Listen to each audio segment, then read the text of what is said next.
My name is Reagan. 4 years ago, my husband's family called me useless because I couldn't have children, throwing me out of the house with one suitcase and a small check. That night, I sat at the bus station and swore I would survive. And one day come back not to beg for forgiveness but to make them silent. Today, I stepped off a private jet, beside the man who loves me more than his own life and our 2-year-old son gripping my hand. Right in front of the mansion that once threw me out, the same faces from years ago stood frozen.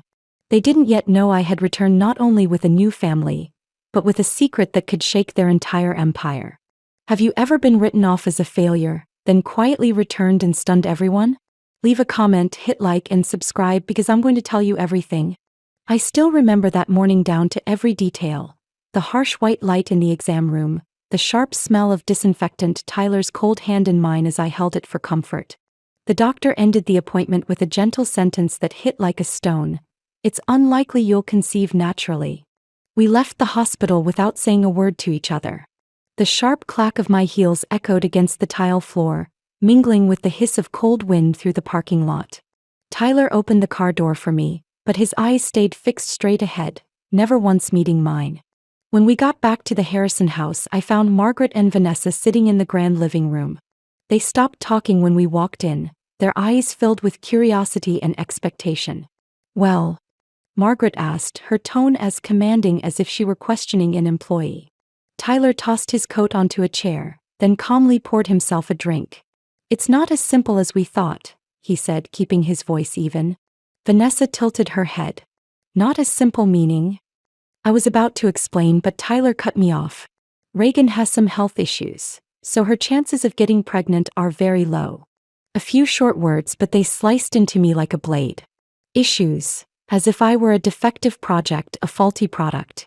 Margaret stared at me for a long moment, her gaze shifting from confusion to disappointment and finally to cold calculation. "I see. But there are still ways, aren't there? IVF, surrogacy, as long as there's a result." "Tyler and I will consider our options," I replied, forcing my voice to stay calm. But she had already turned away, not even bothering to hear the rest. From that day on, the atmosphere in the house shifted. The quiet dinners vanished, replaced by pointed conversations. "Eleanor's son and his wife just had twins," Margaret remarked one evening at the table. "Eleanor says being a grandmother is the greatest joy of her life." Vanessa smiled. "I'm sure I'll have a baby within 6 months of my wedding. I want Mom to hold her grandchild as soon as possible." They didn't have to say my name, but every word landed like an arrow straight to my chest. I forced a smile, my throat tight. Tyler sat there, eating calmly as if those words didn't exist. After a few months, he began skipping my doctor appointments. "I've got a meeting," or "this project can't wait." I went alone, sitting among women with round bellies, hiding the sting in my chest. The doctor reminded me the treatments would be expensive and exhausting. I pushed forward anyway, believing that if I tried hard enough, Tyler would see my worth wasn't only about having a child. But it was starting to feel like I was the only one fighting while he stepped back, one retreating step at a time. One evening when I suggested adoption, Tyler didn't look up from his stack of files. "My mother won't accept that. She wants a blood grandchild. You know that." It wasn't just a refusal, it was a reminder that in this house, Margaret's voice outweighed my happiness. I began to realize that the love Tyler and I once had was being worn down, not by illness, but by the choices he made to let others dictate our lives. Then one day at a family gathering, Margaret raised her glass to toast the future of the Harrison family, as Vanessa announced her engagement. She turned to me with a smile as thin as a blade. "Perhaps this house will soon have a baby to hold." I knew, even though she was looking at me, that sentence wasn't for me. It was a silent declaration that my place in this family was slipping. And the worst part was that Tyler didn't protest, didn't take my hand, didn't give me any signal that I still belonged. Back then, I had no idea that what I was feeling, the coldness, the distance, the sly jabs, was only the beginning of something much larger, a plan long in motion to remove me from their lives in a way that was legal and clean. In the months that followed, the distance between Tyler and me became undeniable. He began missing appointments, at first a few, claiming last-minute meetings, then almost entirely. I sat alone in the clinic, staring at the empty chair beside me, telling myself I was strong enough to handle it. But every time I walked out and saw other women leaving hand in hand with their husbands, I felt abandoned in a journey that was supposed to be shared. One evening, coming home from the hospital, I was stepping onto the porch when I caught Margaret's voice drifting from the study. Low, deliberate, calculating. The prenuptial agreement is strong enough to protect the family's assets. We just need to prove it. Tyler's reply was quiet but clear. I know. If we use health as the reason, there won't be any dispute. I froze, my hand gripping the cold railing. Every word scraped against my heart. They weren't talking about treatment or hope. They were planning how to remove me like a financial liability. I backed away, swallowing the lump in my throat, and left before they noticed. But the image of the two of them side by side discussing my fate like a business deal stayed burned into my mind. A few weeks later, something happened that confirmed my worst suspicions. That day, I got off work early after a last-minute cancellation. As soon as I stepped inside, I heard the rustle of papers from the living room. Vanessa was standing by the table, a thick folder in her hands along with a stack of photographs. When she saw me, she paused for a fraction of a second before her lips curved into a smug half-smile. "Home early, I see," she said lightly, her voice carrying a note of triumph. I walked closer, my eyes catching the photos on the table. Me sitting in the clinic's waiting room talking with the doctor, even holding test results. "What is this?" I asked, my voice low but trembling. Vanessa lifted a sheet from the folder and held it up. "Your prenup with my brother. It has a clause requiring full disclosure of health conditions before marriage. We have proof you didn't do that." I felt my face burn from both anger and shock. "What are you talking about? I didn't even know until..." Vanessa cut me off, her smile never fading. "The court won't care when you found out. All we need is to prove you withheld it. My mother's already spoken to the lawyer. This will be quick and clean." The clause was vague enough to twist. The timestamps on those photos were conveniently cropped, a setup I only understood later. She gathered the photos and papers neatly, like someone finishing an important task. I stood there, feeling the ground shift beneath my feet. "Why are you doing this?" I asked, trying to keep my voice steady even as my eyes burned. Vanessa paused for a moment, looking straight at me. "Because you don't belong in this family. My brother needs someone who can give him what you can't." The words landed cold and sharp as ice. No hint of compassion, no trace of hesitation. That night, Tyler came home late. I sat in the kitchen waiting for him, a copy of the file Vanessa had left behind lying in front of me. When he walked in, I set it on the table and pushed it toward him. "When were you planning to tell me about this?" Tyler froze for a second, then let out a sigh. "Reagan, you know the situation. We've tried, but..." "I'm your wife, not a contract you can just terminate," I cut in, my heart pounding. He avoided my eyes. "My mother only wants what's best for the family. You should understand that." Understand? How could I possibly understand when the person I trusted most had sat at a table with his mother, plotting how to erase me from their lives like an outdated product? I walked away from the table, not wanting him to see my tears. But I knew that from that moment on, I could never trust him again. And worse, they were so well prepared that I couldn't predict their next move. That night, a light drizzle fell. A rain just heavy enough to make everything damp and cold, but not enough to wash away the sting of betrayal seeping into every breath I took. When I stepped into the dining room, the table was set with candles and wine to mark our third wedding anniversary. Tyler rose from his chair, but there was no smile, no happy anniversary, no flowers. Instead, he placed a thick envelope in front of me and sat back down, as if this had been arranged long ago. "What is this?" I asked, my fingers brushing the cold edge of the envelope. Tyler looked at me, his eyes stripped of warmth. "Divorce papers. You should read them." I let out a short laugh. "This is how you celebrate 3 years of marriage." He didn't answer, only pushed the envelope closer. "We can't keep going like this, Reagan. You know that."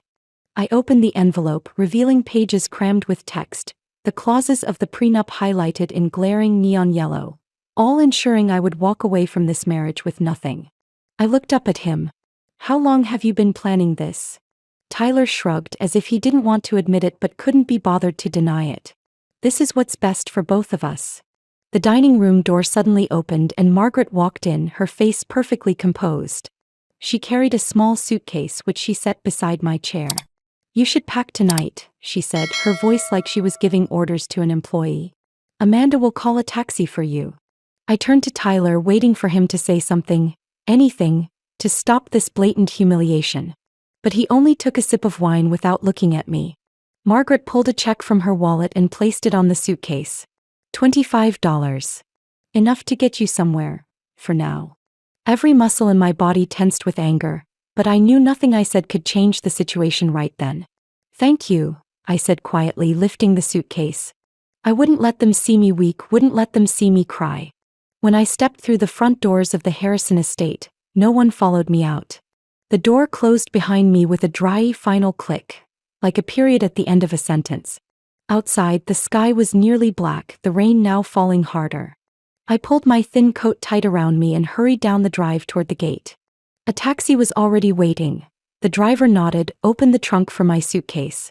In the car, I stared through the rain-blurred window at the warm golden light still glowing inside the mansion. In a few minutes, they would continue their dinner as if I had never existed. I gave the driver the address of a downtown bus station. Not because I had a plan, but because it was the only place I could sit and figure out my next move. The station was deserted. I chose a rain-damp plastic bench, set my suitcase beside me, and wrapped my arms around myself for warmth. Raindrops pattered against the metal awning, mixing with the distant hum of traffic. In my mind, images replayed like an old film. The wedding aisle lined with white flowers, my trusting eyes when I signed the prenup thinking love would protect me, the nights I prayed for good news, all now reduced to nothing but fading smoke. I knew that if I let them push me into the shadows and bury me there, I would truly disappear. But I also knew I was not the kind of woman who would lie still and take it. Sitting there, I felt something take shape in my chest. Not despair, but a cold, steady resolve. My story would not end here on a damp bench in a rainy bus station. I looked at the small suitcase beside me, all I had left. And I told myself, from these ruins I will build a new life. Not only to survive but to come back, and make them remember the name Reagan. My first rental was on the edge of the city, walls stained with damp patches, a window jammed shut, a sagging bed that creaked with every turn. The rent was cheap, but the trade-off was the constant noise from the street below and the musty smell that clung to my clothes. By day, I worked at a small laundromat down the street. The scent of detergent and the heat from the dryers seeped into my hair and skin. The work wasn't physically demanding, but the monotony and hours on my feet made my legs ache. The owner, Mrs. Lucy, was a woman of few words, but sometimes she'd slip me a few extra dollars for coffee. I knew it was her way of saying she appreciated my work. At night, I waited tables at a family diner that stayed open around the clock. From truck drivers passing through in the middle of the night to noisy college kids after parties, they all came through my section to the same greeting, "Welcome in." Some nights I was so tired I'd lean against the counter, pouring coffee with my eyes half closed.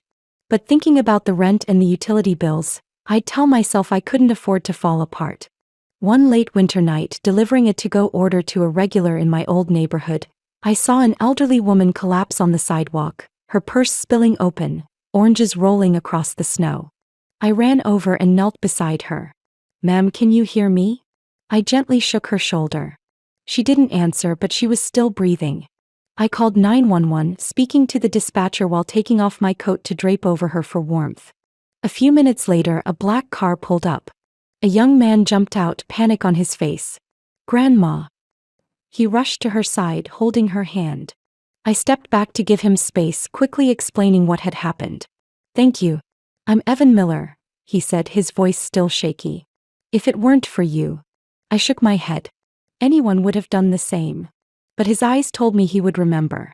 And he did, because that freezing night became the start of a connection I never expected. A few weeks later, I applied for an administrative assistant position at a small building materials company. The office had only 7 people, not glamorous but clean and quiet, exactly what I needed after endless shifts at the diner. The owner, Frank, asked me, "Have you ever done admin work before?" I was honest. No, but I learned fast. Maybe he saw the determination in my eyes because he nodded. "I'll give you a 1-month trial." I started with filing, data entry, and answering phones. But within weeks, I noticed how disorganized things were: duplicate files, missed appointments, late invoices. I spent my lunch breaks teaching myself to use free management software and then suggested we implement it. Frank looked surprised. You've only been here a short time and you're already coming up with this? But when he saw the results, he said, from now on you'll handle these tasks. Outside of work, I started a new routine. Every evening back in my rental room, I'd open my old laptop and watch free videos on personal finance and investing. I wrote down every term from index fund to dividend yield. I had never thought I could understand these things, but the more I learned, the more I realized it was the language of freedom. At first, I only dared to set aside $20 a week from my paycheck to buy a few low-priced stocks. The amount was so small no one would believe it mattered, but to me it was planting the first seeds. At the same time, I tried selling online, something I could do at night. I sourced a few handmade items from local artisans, took photos and posted them online.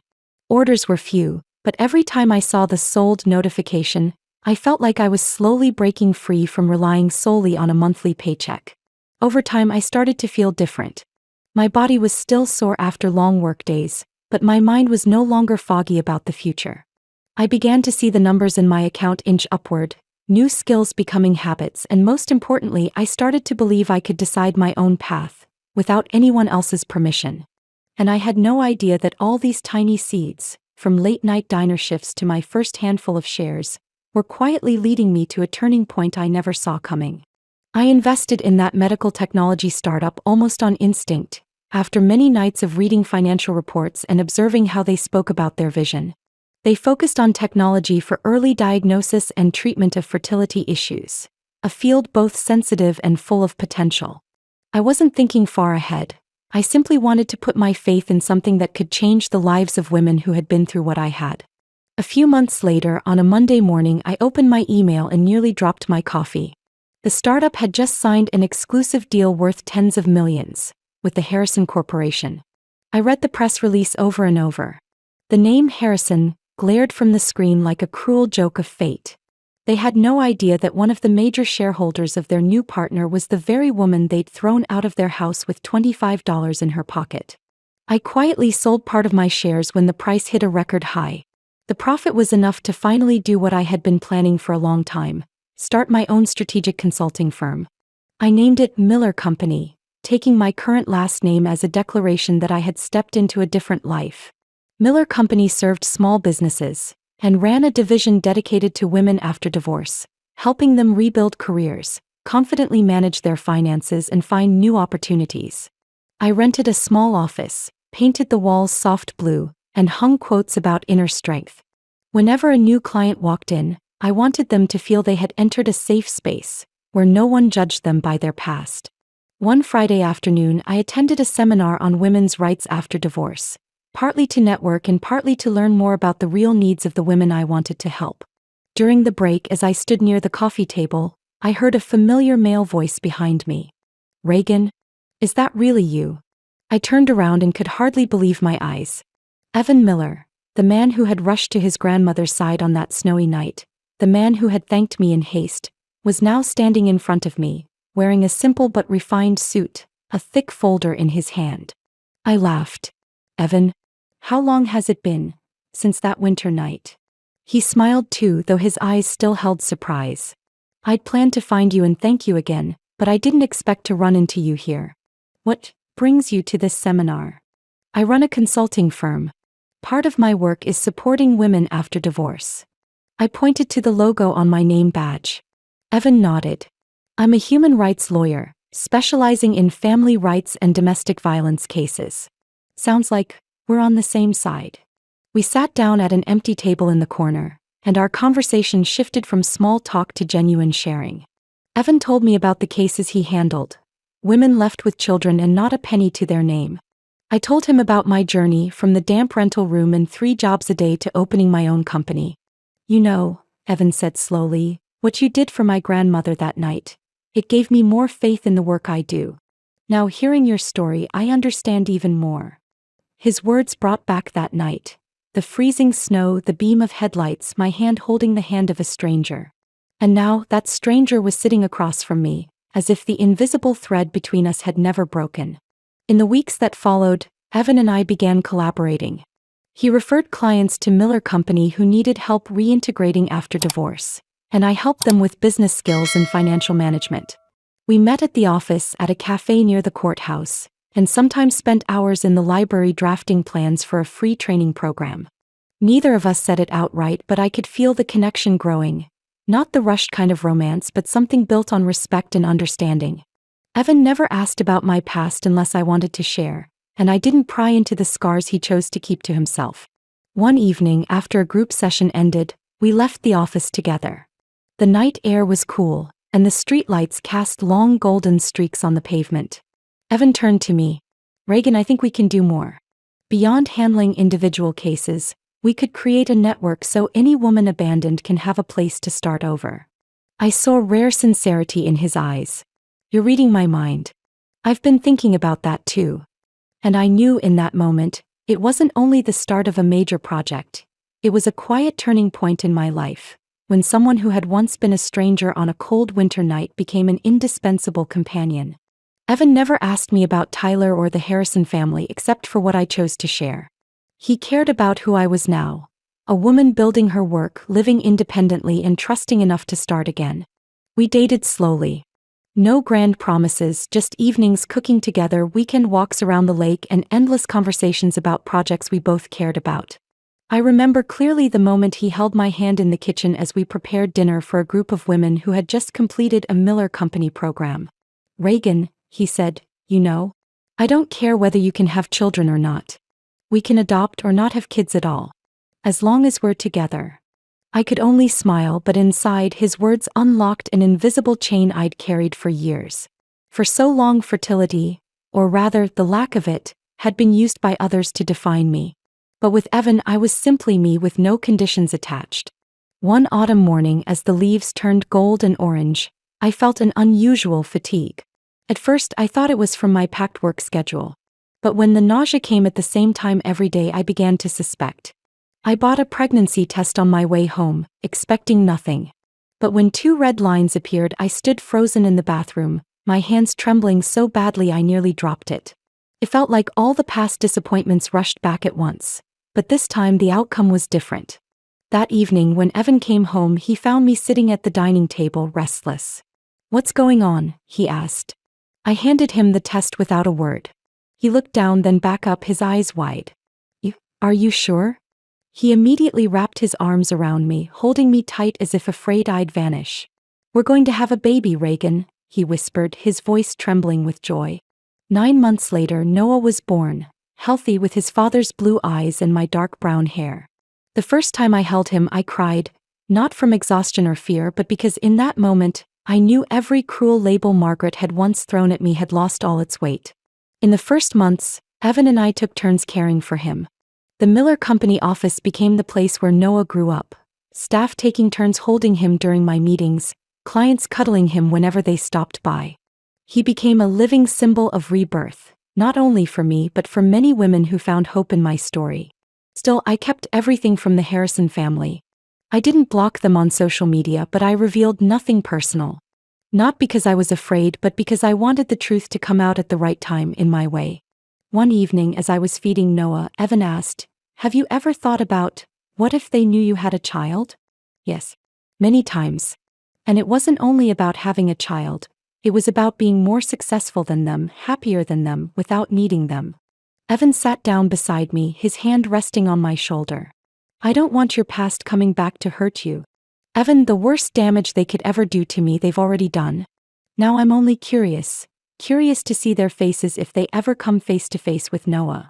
We laughed, but I knew that somewhere in both our minds we pictured it. Me walking into a room, my son in my arms, and them standing frozen.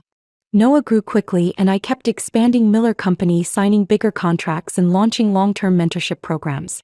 Every step forward in my career pushed me further from the image of the woman who had once been thrown out of a house. And deep down I began to feel something more clearly than ever. One day the silence between me and the Harrison family would end. But this time I would be the one to put the final period, on my own terms. That afternoon, as I was reviewing an expansion plan for our mentorship program, my assistant walked in with a white envelope embossed with a gold logo. "Special invitation, Mrs. Reagan," she said, placing it on my desk. I picked it up, my fingers brushing the words. Women's Leadership Gala, hosted by Vanessa Harrison. For a moment my heart dipped, then picked up speed. Vanessa, my former sister-in-law, now the president of the Women's Business Association, hosting a fundraising gala at the Harrison estate. I opened the invitation. In my head I read the words aloud. We are honored to invite Miller Company, one of the companies making a positive impact in the community, to our annual gala. The event will gather leading women executives to support women's startup initiatives. Not a single line acknowledged knowing me. Just a polite invite like any other business. That evening when Evan got home I handed him the letter. He read it, then looked up at me. Are you sure you want to go? I leaned against the table. Not to get revenge, but to show them how well I've lived. Then we'll go. But you know how shocked they'll be when they see Noah, right? I smiled faintly. That's exactly why it's worth it. Over the next few days I prepared as if I were planning a major deal. I chose a midnight blue silk gown with an elegant neckline and a tailored cut, enough to exude confidence without being flashy.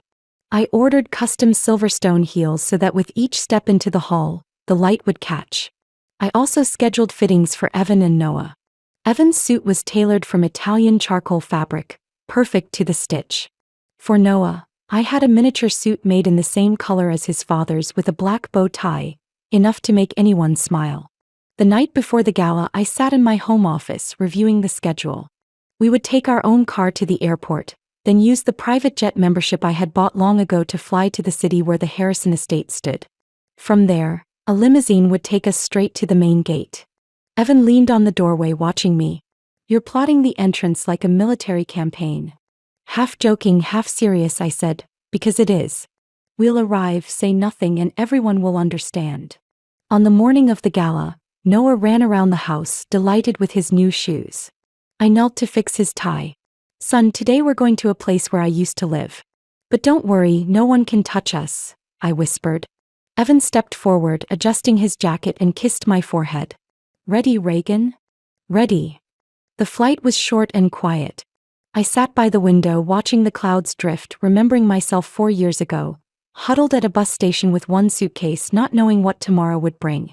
And now I was returning not to beg for a place, but to walk in as an honored guest. When the limousine turned onto the road leading to the Harrison estate, I saw rows of lights along the drive, tree shadows casting lace-like patterns on the pavement. Outside the entrance, guests stepped out of luxury cars, photographers snapping non-stop. The driver opened the door. I stepped out first. The night air was crisp, cameras clicking like rainfall. Flashlights lit my face, reflecting off the silver in my carefully chosen earrings. Evan followed, tall and confident. He helped Noah down, the boy looking around curiously before taking my hand.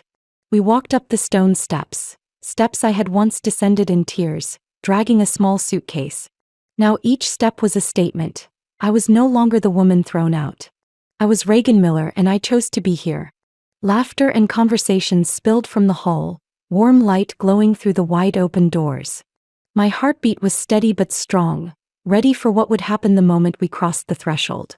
When the grand doors opened, Evan, Noah, and I stepped into the main hall. Golden light from crystal chandeliers poured down onto the polished marble floor. The hum of conversation slowed, heads turning toward us. Tyler, standing at the far end with several men in tuxedos, froze. His wine glass tilted, red liquid sloshing toward the rim. His eyes slid from my face to Evan's hand holding mine, then stopped on Noah, my son in his tiny suit, taking in the room with curiosity. Margaret stood nearby, her fingers white around a champagne glass. Her gaze locked on Noah, so fixed she didn't notice her glass trembling. Vanessa couldn't mask her reaction at all. The glass slipped from her fingers, shattering on the floor, champagne pooling like a stain on the perfect marble. The sharp crack echoed in the sudden quiet, making several guests turn. We walked slowly, unhurried, as if there was no one else in the room. When we were only a few steps from Margaret and Tyler, I stopped, offering a calm but resolute smile. Tyler stammered, almost whispering, "Is that?" I tilted my head. "My son. And he's part of the story you tried to erase." Margaret swallowed hard, her eyes still on Noah, while Vanessa clumsily bent to gather the shards of glass. Just then, a sharply dressed woman in her 40s approached me with a microphone, a photographer trailing her. I recognized her as the business columnist for a major city paper. "Mrs. Miller," she began, "we'd love to hear your thoughts on your recent success with your investment in Medivance Tech, the medical technology company that signed an exclusive deal worth tens of millions last year." Oh, what a coincidence. Medivance Tech happens to be the largest supplier to the Harrison Corporation. And if I'm not mistaken, that contract is set to expire in a few months. Perhaps we should talk about that. I didn't look their way, but I knew my words were like a blade of ice. The truth none of the Harrisons had imagined, that I held a stake in a key partner of their empire, was now public in a crowded room. Cameras flashed rapidly. A few guests smiled discreetly as if they'd just witnessed a chessboard turn in a single move. Evan's hand pressed lightly at my back, signaling that was enough. I nodded, thanked the reporter, and walked past Margaret and Tyler without a glance. The mix of expensive perfume and spilled champagne only sharpened the sense of distance between us now. Not a few feet, but a lifetime. Behind me, someone called my name, but the music had resumed, drowning it out. We stepped onto the balcony where the city lights stretched into the distance. Noah rested his head on my shoulder, his small hands gripping my collar for comfort. Evan murmured, "Just for me, they'll never forget tonight." I took his hand, my eyes fixed on the velvet dark sky, calm and proud, just like I felt. We left the gala exactly 90 minutes after we had arrived. No arguments, no public confrontations. But I knew every glance, every camera flash, every whispered exchange had said enough. In the limousine, Noah slept soundly in his car seat. Streetlights slid across the glass, brushing over his peaceful face. Evan's hand held mine, warm, steady. "You didn't only survive," he said slowly. "You rewrote your story." I leaned my head on his shoulder, no words needed. He was right. The story they thought had ended in my failure was still being written, and the ending was mine. Nearly 2 years later, Miller Company officially launched the Phoenix Fund, a program to help women achieve financial independence after divorce. The name Phoenix was my choice, inspired by the image of a bird reborn from ashes, just as I had risen from my darkest days. On launch day, the office was packed, former clients, partners, and donors who believed in the mission. When I stepped up to speak, my eyes found familiar faces. Women who had once come here burdened, now standing strong. After the ceremony, I took Noah, now nearly 4, on a tour of the new office. He darted between bright meeting rooms, curious about the white boards covered in notes, then stopped before the phoenix painting in the lobby. "Mom, why does this bird have fire?" Noah asked. I crouched to his level, brushing his soft hair. Because it went through hard things, but it didn't give up. It stood up again, stronger than before. Like me, and like all the people I've helped. Noah thought for a moment, then smiled. "Then I'll have fire too." That night, as I tucked him into bed, he wrapped his arms around my neck and asked, "Mom, what's happiness?" I looked into his clear eyes and answered, "Happiness isn't being accepted by everyone. It's accepting yourself. When you can do that, no one can take it away." He nodded as if understanding something and closed his eyes. One weekend evening, I stayed late at the office. Outside, the city glowed like a sea of stars. I stood at the big window, a cool cup of tea in my hand, silently taking in the skyline, thinking of the path from that cold bus station bench to this moment. The phone on my desk buzzed. A text from an unknown number. I opened it. "We need to talk about the contract." A clear feeling rose in me, not fear but calm curiosity. I set the cup down and looked back at the city. Lights reflected in my eyes, bright and steady. I knew my story with the Harrison family wasn't truly over. What do you think? If one day the people who turned their backs on you had to face the very truth they once tried to bury, would you walk away, or walk in head high and show them how much you've changed? For me, not every return is about revenge. Sometimes, it's simply to prove to yourself that you've truly moved on, that you've rewritten your story your way. If this story resonates with you, share your thoughts in the comments. I'd love to know what you would do in my place. And don't forget to like and subscribe for more stories about family, about love, and about the strength to rise again after days you thought you couldn't.